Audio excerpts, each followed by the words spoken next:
아멘. 감사합니다. 성도 여러분께서는 성부 하나님께서 사람을 창조하신 날과 또 예수님께서 사람을 위하여 죽으시고 부활하신 날과 성령님께서 강림하신 날, 이 세 날 중에 어떤 날이 가장 우리에게 중요한 날 같으십니까? 다 중요하지요, 예, 당연히. 예.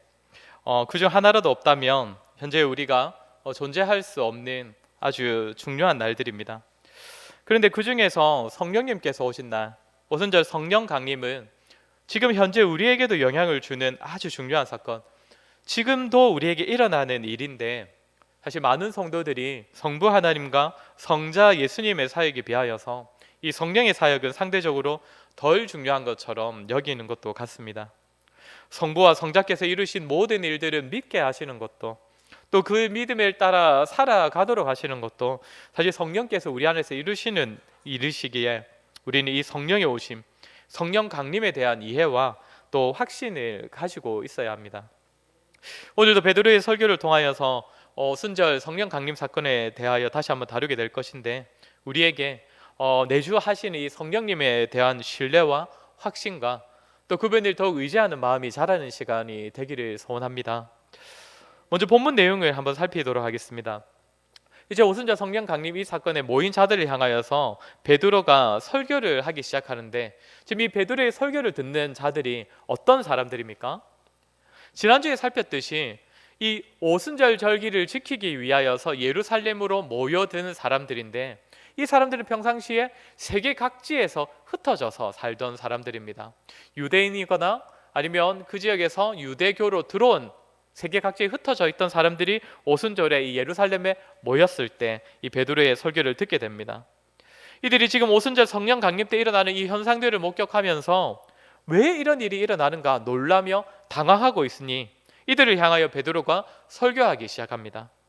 가장 먼저 베드로는 15절에서 때가 제3시니 너희 생각과 같이 이 사람들이 취한 것이 아니다 라고 합니다. 지금 이 방언하는 사람들을 보면서 한편으로는 이게 무슨 역사인가 놀라기도 하지만, 다른 한편으로는 이 사람들 지금 술 취한 것 아닌가 라고 생각하는 사람들이 있기 때문에 베드로는 지금 때가 제3시다, 제3시는 오는 날로 치면 오전 9시입니다. 오전 9시부터 사람이 술에 취해 있겠느냐, 그런 것이 아니다라는 말로 시작하는 겁니다. 그리고 곧바로 16절에서 현재 지금 여기서 일어나는 일들, 당신들이 지금 목격하고 있는 이 일은 구약 시대에 요엘 선지자가 예언했던 일이고 지금 오늘 그것이 성취된 것이다 라고 설명합니다. 요엘 선지자가 했던 예언의 내용이 무엇입니까? 하나님의 영이 사람들에게 임하고, 그렇게 하나님의 영이 임하셨다는 그 사실을 사람들이 눈으로 볼 수 있는, 그 현상으로 확인될 수 있는 날이 온다는 것입니다. 베드로는 요엘 선지자가 말한 그 날이 바로 오늘이다 라고 가르쳐 줍니다. 요엘 선지자가 말하는 그 날에는 어떤 현상이 일어납니까? 17절과 18절을 보시면 우리가 예전에 참 많이 불렀던 찬양이지 않습니까? 마지막 날에라는 그 찬양에 나오는 그 가사말로 쓰였던 이 구절이 나옵니다. 자녀들은 예언을 하고 젊은이들은 환상을 보고 늙은이는 꿈을 꾸고 남종과 여종이 예언을 합니다. 실제로 오순절 날에 일어난 일이지 않습니까? 불의 혀가 임하여서 사람들이 방언을 하는데, 사람들이 그 방언으로 어떤 말들을 한다고 했습니까? 하나님의 큰 일, 주의 복음을 말하기 시작했다고 했습니다. 그리고 19절부터 21절까지도 요엘 선지자가 이 성령 강림에 대하여서 미리 예언했던 내용들입니다. 이 부분은 근데 학자들마다 조금씩 견해가 나뉩니다. 무언가를 상징하는 단어가 많아서 그런데 19절을 보시면 하늘에서는 기사를, 땅에서는 징조를 베풀 것이다 라고 하시는데, 이것은 곧 피와 불과 연기라. 피와 불과 연기, 이 단어들은 사실상 무엇인가를 상징할 때 자주 쓰여지는 단어인데, 이 세 가지 단어가 동시에 이렇게 한 구절에 등장하는 경우는 거의 없습니다. 그래서 사람들마다, 학자들마다 이것은 예수님의 사역을 의미할 것이다, 아니면 성령님의 사역을 의미할 것이다, 이렇게 의견이 조금 나뉘기도 합니다. 그런데 확실한 것은 20절입니다. 20절, 주의 크고 영화로운 날이 이르기 전에 해가 변하여 어두워지고 달이 변하여 피가 되리라. 해가 변하여 어두워지고 달이 변하여 피가 되는 것, 어떤 사건을 상징하는 표현이겠습니까? 예수님의 죽으심을 상징하는 표현들입니다. 예수님의 죽으심, 이것은 확실한 이야기입니다. 그런데 이 예수님의 죽으심이 언제 있었다라고 하냐면 주의 크고 영화로운 날이 이르기 전에 예수님의 죽으심이 있다라고 하는 겁니다. 그러니까 주의 크고 놀라우신 그 영화로우신 날을 소개하는데 예수님의 죽으심 이후에 있는 그 날이다라는 것이죠. 그럼 여기서 말하는 주의 크고 영화로운 날은 언제를 말하는 것이겠습니까? 지금 베드로가 설교하고 있는 이 날, 오순절 성령께서 임하신 여러 현상들이 일어나고 있는 이 날을 지금 요엘 선지자는 과거에 주의 크고 영화로운 날이라고 표현을 했고, 그 날은 예수님의 죽으심 이후에 오게 될 것이다 라고 예언을 했던 것입니다. 그리고 요엘 선지자는 누구든지 주의 이름을 부르는 자는 구원을 받으리라, 그리스도의 죽으심이 있고 또 성령께서 오시는 날, 주의 크고 영화로운 날이 올 것이기 때문에 이제 누구든지 주의 이름을 부르기만 하면, 믿음으로 고백만 하면 구원에 이른다라고 합니다. 결국 베드로가 지금 자기 설교에서 가장 먼저 하는 말은 오늘 우리에게 일어난, 오늘 그날, 그 오순절 그날에 일어난 이 현상은 바로 요엘 선지자가 예언했던 그날이 바로 오늘이라는 것. 예수님의 죽으심 이후에 하나님의 영이 강림하신 날, 주의 크고 영화로운 날이 바로 오늘이다라는 것을 사람들에게 가르쳐 주는 것입니다. 이렇게 요엘 선지자의 예언을 풀어서 성령 강림 사건을 가르쳐 주는 것이 베드로의 설교이고 그 첫 부분인데, 이 부분을 통하여서 한 두어 가지 정도의 메시지를 나누려고 합니다. 먼저는 성령께서 어떤 형태로 임하셨는가입니다. 17절을 보시면 하나님께서 말씀하시기를 말세에 내가 내 영을 모든 육체에 부어주리니 라고 합니다. 요엘 선지자가 성령 강림을 어떤 말로 표현했다고 합니까? 부어진다고 합니다. 부어진다. 이 단어는 말 그대로 퍼부어지는 것, 그러니까 쏟아져 내린다, 이런 의미입니다. 요즘 일기예보를 보면 국지성 호우라는 말이 좀 자주 등장하지 않습니까? 그러니까 한 지역에 엄청난 비가 확 쏟아지는 그것을 이제 국지성 호우라고 하는데, 그것과 비슷하다고 보시면 됩니다. 한 3년 전쯤에 제가 혼자서 아이 2명을 데리고 저희 동네, 그 당시에 살던 동네를 한 바퀴 이렇게 돈 적이 있었는데, 이렇게 집에 돌아오는 길에 이제 백미도도 이제 안 남았을 때 갑작스럽게 비가 엄청나게 쏟아져 내리는 겁니다. 그러니까 저도 맞아본 적은 없는, 그러니까 본 적은 있어도 맞아본 적은 없는 듯한 그 비가 갑자기 엄청나게 쏟아져 내리는데, 그러니까 아이들은 엄청 무서워하죠. 아이들은 왜냐면 소리까지 싹 이렇게 내리지 않습니까? 그러니까 이제 희찬이가 이제 울기 시작을 하는 겁니다. 그래서 제가 희찬이를 내려 안아들고 희율아 뛰어 이러면서 열심히 집으로 이제 뛰기 시작했는데, 한참 뛰다가 뒤돌아보니까 희율이도 무서워가지고 엉엉 울고만 있고 뛰지는 않고 있더라고요. 그래서 자 다시 돌아가가지고 희율이 희찬 2명을 안아들고 이렇게 집에까지 뛰어온 적이 있었는데, 아마 제 무릎이 그때부터 좀 안 좋아진 것 같은 생각이 드는데, 아무튼 그날 비가 많이, 그러니까 오랜 시간 내리지도 않았습니다. 정말 짧은 시간에 엄청나게 비가 내리는데, 그 짧은 시간 내렸던 그 비가 내리고 나니까 세상이 다 바뀌어 버렸습니다. 온 세상이 다 젖어 버렸고, 이제 식물들은 고개를 숙이고 그 비에 맞아가지고, 그때 저희 집 앞에 작은 시냇물이 흐르는데 그 짧은 시간 비가 내렸는데도 불구하고 그 시냇물이 금세 불어나가지고 콸콸콸 흘러내리기 시작했습니다. 요엘 선지자가 성령께서 부어지셨다, 호흡처럼 쏟아지셨다고 이렇게 표현하는 것도 그와 같은 겁니다. 성령께서 완전히 쏟아 부어주셔서 가득하고 흘러넘쳐서 완전히 세상을 다 뒤집어 놓을 만한 그런 강력한 임재가 시작되었다, 이 말을 하는 표현으로 사용한 것이 부어주셨다는 겁니다. 게다가 이 부어지다라는 이 헬라어 동사는 한번 부어진 것이 계속해서 그 상태가 유지된다는 의미입니다. 국지성 호우는 아무리 많이 쏟아져도 결국 시간이 지나면 그 물이 다 사라지지 않습니까? 그런데 한번 쏟아 부어진 이 성령께서는 한번 임하신 그곳에서 계속적으로 임해 계신다라는 의미입니다. 구약시대에는 특별한 때에만, 특별한 장소에, 특별한 사람에게만 임하셨던 그 하나님의 영이 이제는 모든 사람에게 가득 부어져서 언제 어디서나 임하여 계신다는 의미입니다.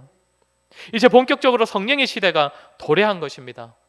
이제는 예수님께서 다시 오실 때까지 아버지 하나님과 성자 예수님께서 성령을 통하여서 이 성도들과 이 세상에서 함께 하시고, 성령을 통하여서 아버지 하나님과 예수님의 사역이 이루어진다는 것입니다. 그 성령께서 오늘 누구에게 부어지셨다고 합니까?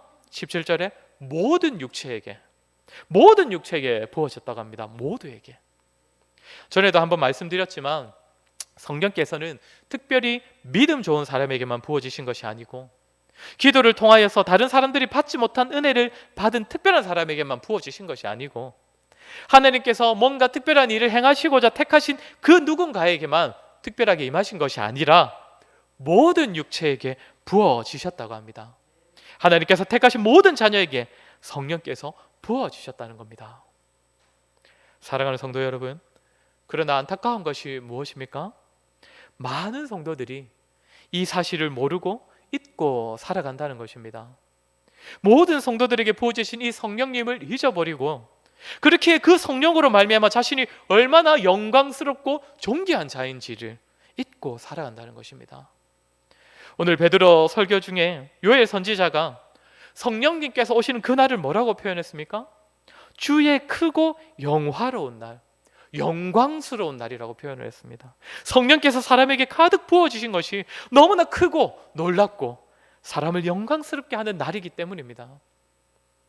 예수님께서 누가복음 11장에서 기도에 대하여 가르치실 때 무엇이라고 하십니까? 너희가 악할지라도 좋은 것을 자식에게 줄 줄 알거든 하물며 너희 하늘 아버지께서 구하는 자에게 무엇을 주시지 않겠냐고 합니까? 성령을 주시지 않겠느냐. 그러니까 하늘 아버지께서 자기 자녀들에게 주시는 좋은 것이 무엇이라는 겁니까? 성령이라는 것입니다. 하늘 아버지께서 자녀들에게 주시는 가장 좋은 것이 성령입니다. 그 성령께서 강림하셔서 모든 성도들에게 내주하여 계십니다. 예수님께서 또 뭐라고 가르치셨습니까? 조금 있다가 예수님께서 이제 내가 다시 떠날 것이다 라고 하니까 제자들이 그 예수님의 말을 듣고 굉장히 걱정하지 않습니까? 그때 예수님께서 제자들에게 내가 너희를 떠나는 것이 너희들에게 훨씬 더 좋다라고 말씀하십니다. 왜 더 좋다고 하십니까? 그래야 보혜사 성령님께서 너희에게 오시기 때문이다. 그 성령께서 오시면 내가 너희에게 가르쳐준 모든 것을 깨닫게 하실 것이고 그 깨달은 대로 너희를 살아내게 하실 것이기 때문에 말씀이 육신이 되어서 그 사람들에게 거주하셨던 그 예수님이라고 하더라도 예수님께서 떠나시고 그 대신 성령님께서 사람들과 함께하는 것이 더 유익하다고 하십니다. 그 좋은 성령님, 성도들에게 많은 유익을 주시는 성령님께서 성도들에게 부어주셨습니다. 로마서에서 바울은 무엇을 가르칩니까? 성령께서 우리의 연약함을 도우신다고 합니다. 우리는 미련하고 무지하여서 무엇을 간구하여야 할지도 모를 때에 성령님께서 우리를 대신하여 친히 아버지께 아버지의 뜻대로 간구하신다고 합니다. 그리고 우리로 하여금 하나님을 아버지라고 부르도록 하나님께서 우리의 좋은 아버지가 되심을 기억하고 확신하여서 그 아버지를 의지하며 살아갈 수 있도록 도우시는 분이 성령님이라고 바울이 가르치고 있습니다. 그 성령께서 우리 모든 성도들에게 이 교회에 가득 부어지셨습니다. 저는 성도들에게 있어서 가장 큰 불행 중 하나는 이토록 귀하신 성령님이 오셨음을 모르고 살아가는 것이라고 생각합니다. 이토록 귀한 성령님, 좋으신 성령님, 이 땅에서 육신을 입고 살아가야 하는 성도들이 사실상 모든 것을 가졌다고도 말할 수 있는 이유인 성령께서 내주하시는데 그것을 모르고 살아간다면 그것만큼 불행한 것이 또 있겠습니까? 성도는 가난이 불행이 아닙니다. 출세의 길이 막히는 것이 불행이 아닙니다. 자녀가 내 뜻대로 되지 않는 것이 불행이 아닙니다. 좋은 부모님을 만나지 못하여서 충분한 사랑과 지원을 받지 못한 것이 불행이 아닙니다. 물론 그것들도 세상에서 말하는 불행이라고는 할 수 있겠지요.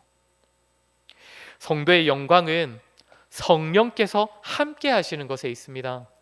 성령께서 함께 하시기에 우리 모두는 영광스럽고 존귀한 자들입니다.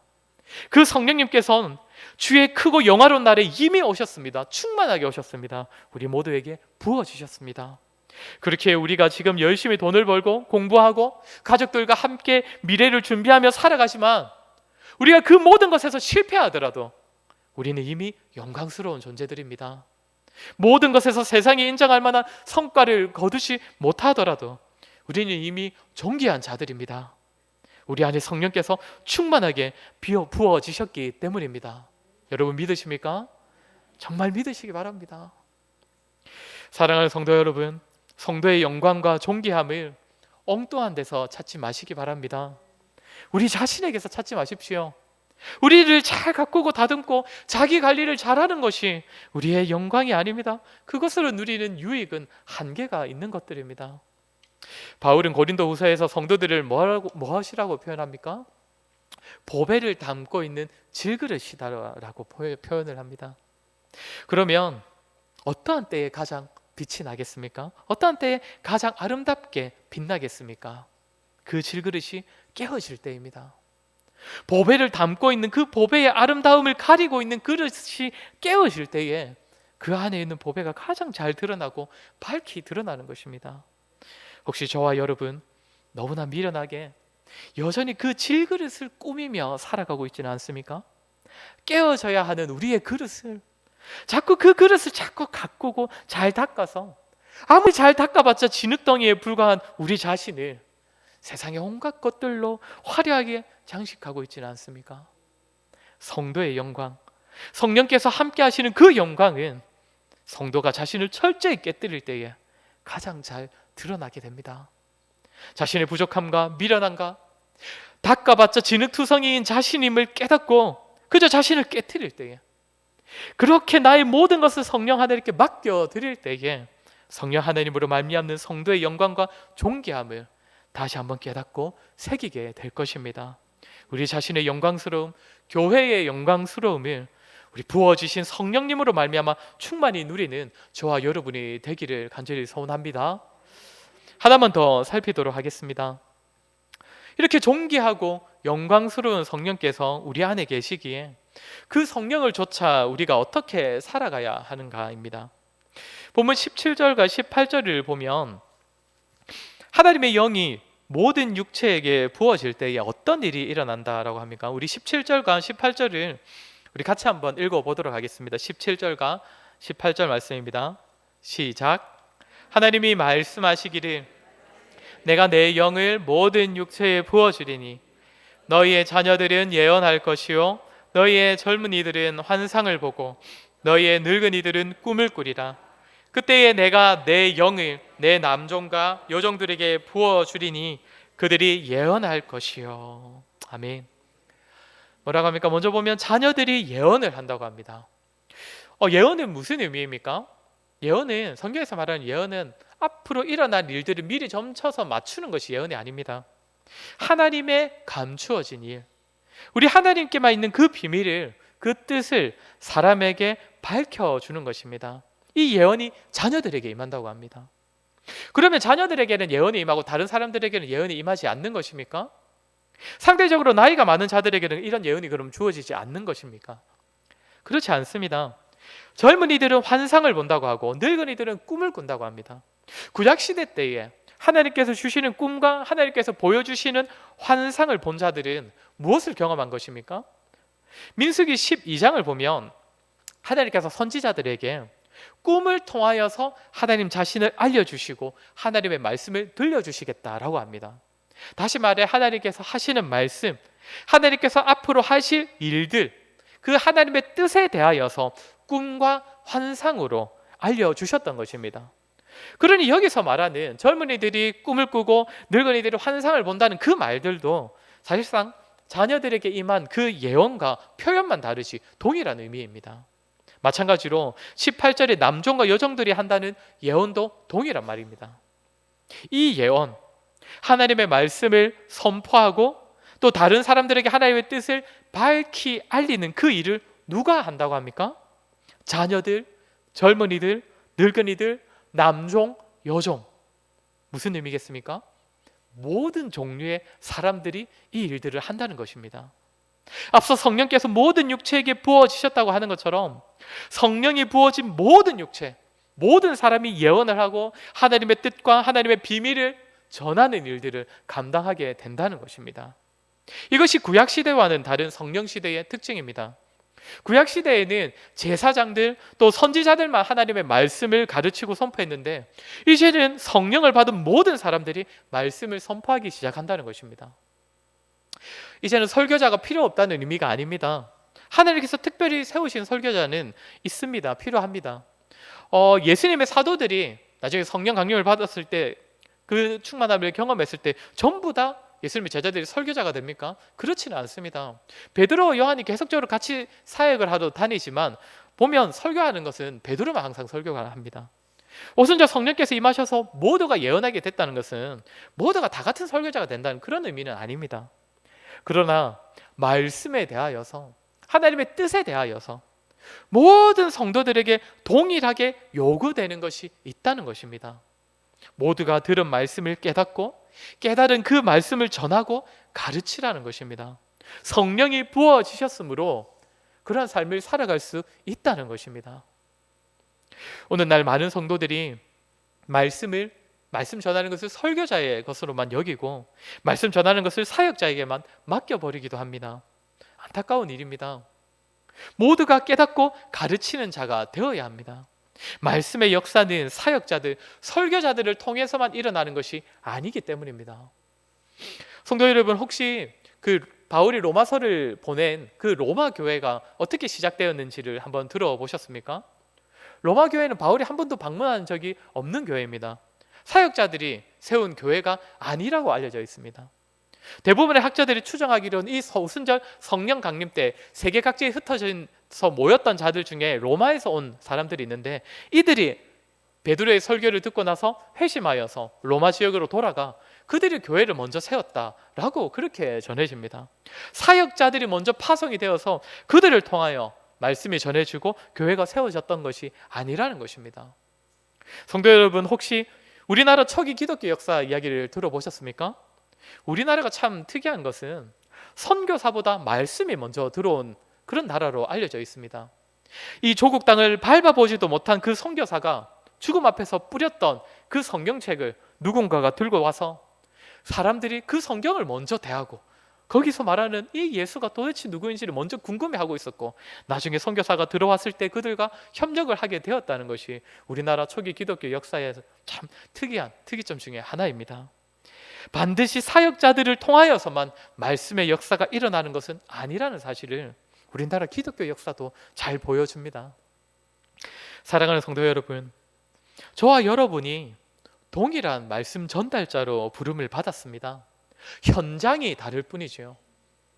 저는 이 자리에서 말씀을 들고 강단에 서서 말씀을 선포해야 하지만, 이제 성도 여러분께서는 그 들은 말씀을 되새기셔야 합니다. 각자가 부름받은 자리에서 이 말씀을 어떻게 전할지, 어떻게 나의 삶으로 드러낼지를 묵상하시고 적용하셔야 하는 것입니다. 그리하여서 적어도 여러분이 속한 그 현장에서는 저보다 더 탁월한 설교자가 되셔야 하는 것입니다. 여러분의 가정에서 자녀가 있으신 분은 특별히 자녀들에게 들은 말씀을 전하셔야 합니다. 오전 예배 이 설교는 그저 어른들만 듣는 그런 설교가 아니라 여러분이 속한 가정의 설교자로 파송하는 그런 말씀으로 들으셔야 합니다. 때로는 남편에게, 아내에게 저보다 더 탁월하게 곱씹어서 삶으로 본이 되어서 말씀을 전하셔야 한다는 것입니다. 성도 여러분, 우리는 직장생활, 이웃들과의 관계에서 그저 모범 시민이 되면 잘 사는 것으로 그렇게 인정받는 존재들이 아닙니다. 우리가 속한 모든 곳에서 듣고 깨달은 말씀을 잘 곱씹고 다듬고 무엇보다 삶에 새기셔서 그 말씀을 전하셔야 합니다. 여러분이 속한 현장에서 만나는 그들에게 생명의 말씀이 전해지고 그들이 죽게 돌아오도록 하는 그 일을 위하여 저 같은 설교자가 아니라 우리 성도 여러분들을 부르셨기 때문입니다. 사랑하는 성도 여러분, 설교자들보다 더 탁월한 말씀 전달자들이 되시기를 바랍니다. 더 탁월하고 적절하게 들은 말씀을 적용해내는 분들이 되시기를 바랍니다. 설교자의 설교를 잘 듣고 도움을 받아서 그 말씀대로 살아내는 여러분이 되시기를 바랍니다.